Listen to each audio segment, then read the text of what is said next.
पटना के एक पिता ने अपने 2.5 महीने के बच्ची को इसीलिए मार दिया क्योंकि वो बच्ची का इलाज करा करा कर थक चुका था और उसका कहना था कि हम अपने घर का गहना बेचकर लमसम 2 लाख रुपया उस बच्ची के इलाज में लगा चुके थे, लेकिन उसका बीमारी ठीक नहीं हो रहा था। हम अंडा बेचते हैं और मेरे पास इतना पैसा ही नहीं है कि हम उसका इलाज करवा पाए, और 2.5 महीने के बच्ची का हत्या करके उसी का बाप उसने अपने किचन के डालडा के डब्बे में उसके शव को रख दिया था।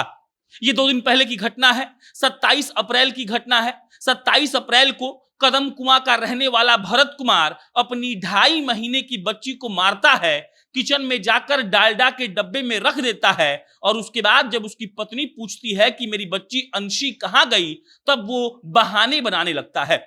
पत्नी जब नहीं मानती है तो मजबूरी में भरत कुमार को पुलिस के पास जाना पड़ता है, और पुलिस को भरत कुमार ये कहकर गुमराह करता है कि हो सकता है कि मेरे पड़ोसियों ने मेरी 2.5 महीने की बच्ची जिसका नाम अंशी था उसको मार दिया होगा। पुलिस वालों के कान खड़े होते हैं, और उसके बाद जब पूछताछ होती है तो कई ऐसे खुलासे होते हैं जिसको सुनकर आपका भी इंसानियत से भरोसा उठ जाएगा। कहा जाता है कि माँ बाप से बड़ा इस दुनिया में कोई नहीं होता है, लेकिन जब माँ बाप ही दरिंदे बन जाए तो सोचिए कि इस दुनिया का क्या हाल होगा। 2.5 महीने पहले एक लड़की जिसका नाम अंशी रखा गया, उसका जन्म होता है भरत कुमार के यहाँ।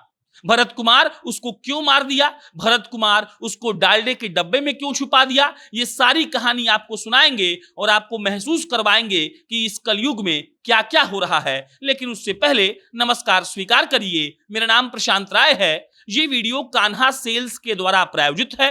कान्हा सेल्स बिहार का एक ऐसा फर्नीचर का ब्रांड है जो बहुत शानदार पैकेजेस में डील करता है, और अगर आप वहां से फर्नीचर लेंगे तो आप एकदम खुश हो जाएंगे। इनके 50,000 के पैकेज में आपको पलंग मिलता है, सोफा मिलता है, ड्रेसिंग टेबल मिलता है, और इसके अलावा 12 और चीजें मिलती हैं। इसके अलावा अगर आप 78,000 के स्लैब में जाएंगे तो 78,000 में आपको पलंग, सोफा, ड्रेसिंग के अलावा फ्रिज, वॉशिंग मशीन और कूलर भी मिलता है।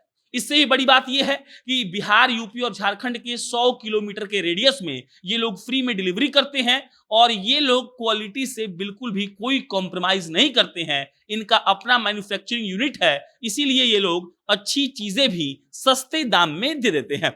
अब लौटते हैं भरत कुमार के कहानी पर। भरत कुमार, उसके घर 2.5 महीने पहले एक लड़की का जन्म होता है, उसका नाम रखा जाता है अंशी। लड़की का जब जन्म होता है उसके बाद वो बीमार पड़ती है, और जब वो बीमार पड़ती है तो डॉक्टर के पास उसको लेकर जाया जाता है। डॉक्टर साहब कहते हैं कि अंशी के दिल में छेद है, और उसके बाद ही भरत कुमार का परिवार एकदम से रोने लगता है। भरत कुमार बताता है पुलिस को कि हमने बहुत कोशिश की अंशी को बचाने की, उसके दिल में छेद था, हमने घर का गहना बेच बेच कर उसका इलाज करवाया, 2 लाख रुपया खर्चा कर दिया। हम अंडा बेचते हैं और हमारे पास उतना पैसा नहीं रहता है। हमने भरसक प्रयास किया, लेकिन उसका जो बीमारी था वो ठीक नहीं हो रहा था, जिसके चलते हम बहुत परेशान थे। उसके बाद भरत कुमार पूरी कहानी सुनाता है कि उसने कैसे अपनी ही बच्ची को मार दिया। वो कहता है कि 26 अप्रैल को रात को हम सोए हुए थे, पत्नी मेरे बगल में थी, अंशी उसके बगल में थी। मेरी पत्नी उठकर कहीं जाती है और मेरे दिमाग में एक आइडिया आता है कि क्यों ना अंशी को खत्म कर दिया जाए। वो अंशी को उठाता है, दूसरे वाले कमरे में लेकर जाता है, दूसरे वाले कमरे में एक फांसी का फंदा बनाता है, अंशी को उसी फंदे पर लटका देता है, और फिर उसने पुलिस को बताया कि जब मुझे मालूम पड़ गया कि अंशी अब इस दुनिया में नहीं रही, तब मैंने उसके लाश को ले जाकर किचन में डालडे के डब्बे में छिपा दिया।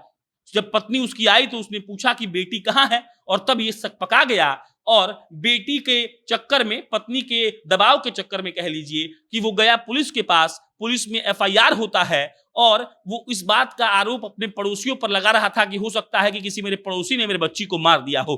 पुलिस तहकीकात करती है, और जब तहकीकात पूरी होती है तो शक जो है वो जाता है उसके बाप पर, भरत कुमार पर। पुलिस भरत कुमार को पूछताछ के लिए बुलाती है, और गहन पूछताछ के बाद भरत कुमार पूरी कहानी सुनाता है और कहता है कि उसके दिल में छेद था, इलाज हम लोग बहुत कराए, अपना भरसक प्रयास कर लिए, लेकिन अब जब लगा कि ये ठीक नहीं हो पाएगी तो मजबूरी में हमको उसको मारना पड़ा। यहां पर एक बात और जानिए, 7 दिन पहले, मतलब कि 27 अप्रैल से 7 दिन पहले 20 अप्रैल को भरत कुमार ने अपनी बच्ची को एक बार और मारने का प्रयास किया था।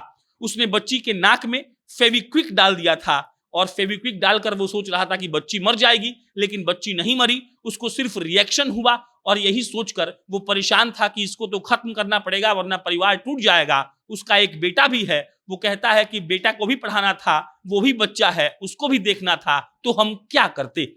अब आप सोचिए, माँ बाप के लिए लोग कहते हैं, बोलते हैं कि माँ बाप अपने बच्चों से सबसे ज्यादा प्यार करते हैं, माँ बाप अपने बच्चों को उदास नहीं देख सकते हैं, लेकिन इस कलयुग में ऐसे भी माँ बाप हैं जो अपने बच्चों को मार देते हैं सिर्फ इसीलिए क्योंकि वो इनका इलाज नहीं करा पा रहे थे।